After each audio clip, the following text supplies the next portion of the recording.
Hello friends, তোমরা সবাই কেমন আছো? আশা করছি তোমরা সবাই খুবই ভালো আছো। আমিও ভালো আছি। তো আবারও এসে গেছি নতুন একটি রেসিপির ভিডিও নিয়ে। তো আজকে বানাবো হচ্ছে আমের আচার, টক মিষ্টি ঝাল আমের আচার। তো গরমকাল,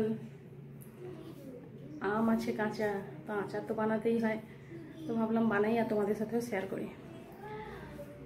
তো চলো, এখানে না আম কেটে নিয়েছি আমি, কেটে জলের মধ্যে দিয়ে রেখেছি, চৌকো চৌকো করে কেটে নিয়েছি, ভালো করে খোসা ছাড়িয়ে। এবার এগুলোকে আমি ভালোভাবে ধুয়ে নেব। এখানে আমগুলো আমি ধুয়ে একটা ঠাকার মধ্যে জল ঝরতে দিয়ে দিলাম। আর আজকে আচারটা বানাবো হচ্ছে গুড় দিয়ে। এখানে আখের গুড় যে নিয়ে নিয়েছি। আর তার আগে আমি একটা মশলা বানাবো আচারে দেওয়ার জন্য। তো তার জন্য কড়া বসে দিয়েছি গ্যাসে, অন করে দিলাম।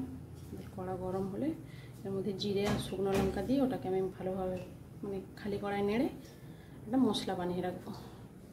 তো কড়ার মধ্যে দিয়ে দিচ্ছি, এখানে আছে শুকনো লঙ্কা,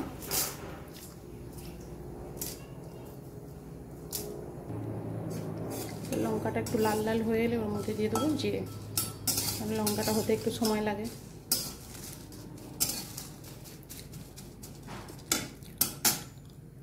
তো দেখো লঙ্কাটা লাল লাল হয়ে গেছে। এবার এর মধ্যে দিয়ে দিচ্ছি জিরে।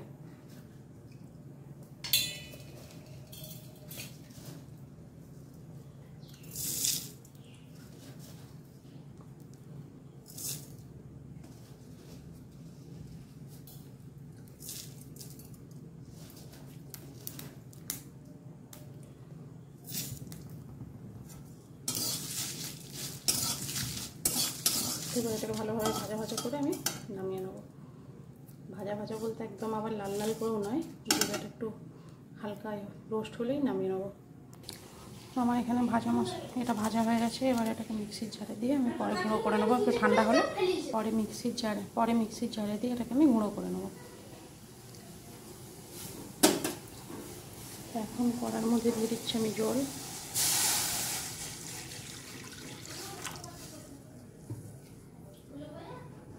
তো এবার এর মধ্যে দিয়ে দিচ্ছি আমি গুড়। আমার এখানে 1 কিলো আম আছে, 500 মতো গুড় তো লাগবেই। তো এবার এর মধ্যে দিয়ে দিচ্ছি আমি আমগুলো।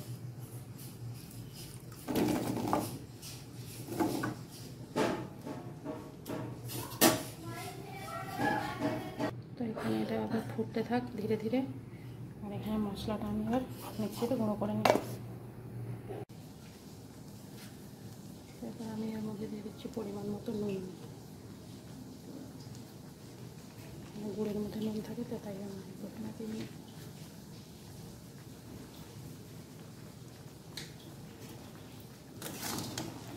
এটা ভালোভাবে ফুটতে থাকে।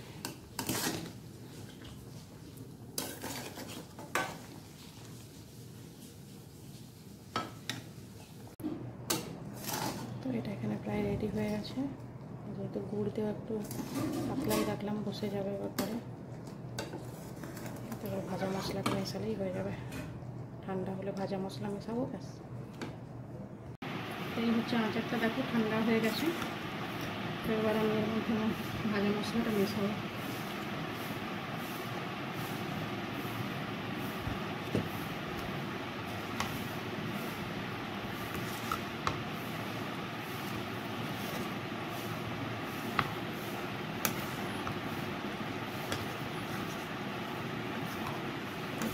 একদম রেডি,